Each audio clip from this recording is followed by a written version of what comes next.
আচ্ছা, ব্যর্থতা, ব্যর্থতার করুণ চাহনি, ব্যর্থতার করুণ চাহনি কখনো দেখছেন কি? না দেখলেও এখন এটা সমাজে ব্যাপকভাবে দৃশ্যমান। জি, এখন আমি আপনাদেরকে যে প্রসঙ্গটা বলবো তা মনে করেন যে টোটাল ব্যর্থতার একটা প্রতিফলন।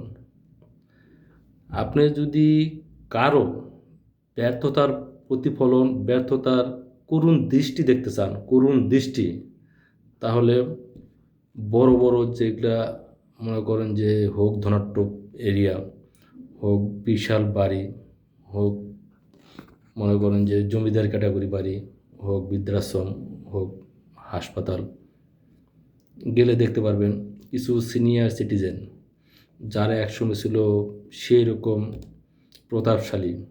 জি, আমাদের দেশের কথা বলতেছি। যারা একসময় ছিল সেই রকম প্রতাপশালী, অথচ বয়স বেশি না, বয়স বেশি না। অন্যান্য দেশে গিয়ে দেখেন ৮০, ৯০ বছর, ১০০ বছরের বয়সের লোকেরা কত স্ট্রং, কত স্ট্রং। চীন জাপানের মতো জায়গাতে গিয়ে দেখেন কত স্ট্রং। তারা তো সব হারাম খায়, হারাম খায় যদি শরীরটা স্ট্রং রাখতে পারে। আর আমরা আমাদের হালালের মধ্যে তো আরও দ্বিগুণ স্ট্রং থাকার কথা, তাই না? হারামের চেয়ে তো হালালের শক্তি বেশি। কিন্তু আমরা এই হালালটাকে এমনভাবে আমরা মনে করেন যে ভেজাল করে ফেলছি, যার রেজাল্ট আমরাই ভুগতেছি। এখানে কিন্তু বাইরে কেউ ওটা ফিল করবে না, আমাদেরটা আমাদেরই ফিল করতে হচ্ছে। আপনি যেটা বললাম করুণ চাহনি, আপনি গিয়ে দেখেন কোনো একটা বিশাল বাড়ির কোনো একটা মনে করেন যে অট্টালিকার একটা বেডরুমে গিয়ে দেখেন একজন বয়স্ক মানুষ হুইল চেয়ারে বসা বা বেডে শোয়া, গিয়ে দেখবেন যে একদিকে টোল করে তাকায় আছে।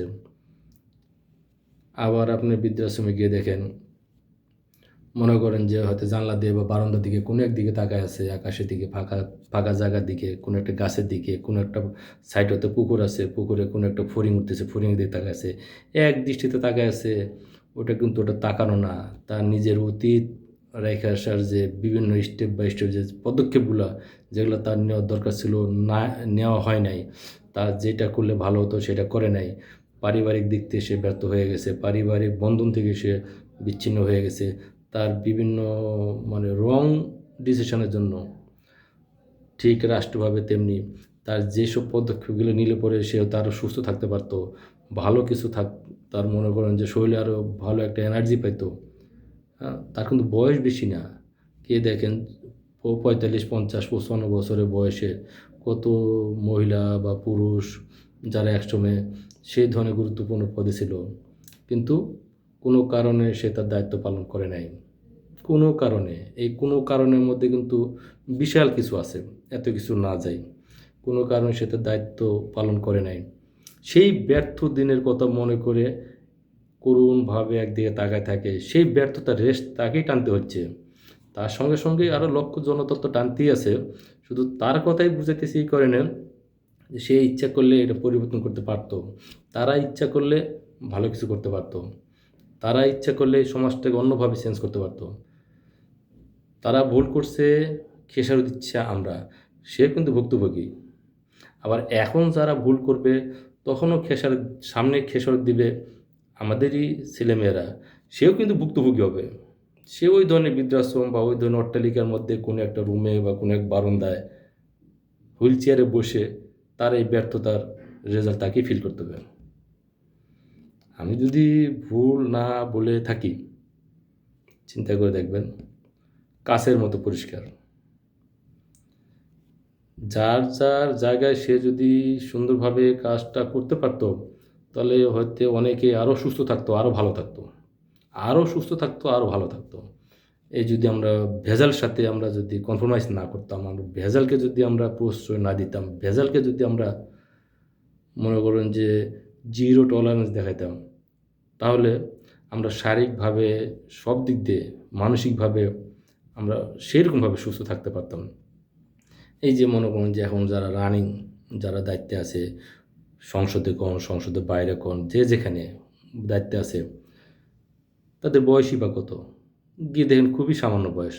অথচ এই বয়সে গিয়ে দেখেন তাদের আধা ঘন্টা দৌড়াতে বলেন, ৫ মিনিটের মধ্যে মনে হয় চিৎপাটন হয়ে যাবে। ৫ থেকে ১০ মিনিটের মাথায় গিয়ে দেখবেন তাকে আরও ৪ জন ধরে নিয়ে বিছানায় শোয়াইতে হবে। কারণ কি? এই যে ভেজাল খাইতে, খাইতে। এই বয়সে ৪০-৫০ বছর বয়সে সে যে ভালো একটা পোস্ট পাইছে, সে যদি ওটার মূল্যায়ন না বুঝে, সে যদি এই বয়সে যদি ১-১.৫ ঘন্টা যদি সে দৌড়াতে না পারে, যদি ৫ মিনিট দৌড়াতে গিয়ে যদি ৪ জন ধরে যদি তাকে বিছানায় নিয়ে শোয়াইতে হয়, হ্যাঁ? তাহলে সে কোন পর্যায়ে আমরা আছি? আসুন না, সব কিছু ফিল করি, গভীরভাবে ফিল করে সংশোধনের পথ তৈরি করি। আমাদের পথ আমাদের তৈরি করতে হবে। বাইরে কেউ এসে করবে না। আমাদের সংশোধন আমাদেরকেই পরিবেশ তৈরি করতে হবে। টোটাল সংশোধনের পথ, পরিবেশ সব কিছু আমাদেরকে তৈরি করতে হবে, রক্ষণাবেক্ষণ করতে হবে। আসসালামু আলাইকুম। যদি ভালো লাগে শেয়ার করে দিবেন, ১০টা ভাইকে শোনার সুযোগ করে দিবেন, জানার সুযোগ করে দিবেন। ১০ জনের মধ্যে যদি ৩ জনও যদি সচেতন হয়, এতেই তো পরিবর্তনের মনে করেন যে ধারা শুরু হয়ে গেল। আসসালামু আলাইকুম।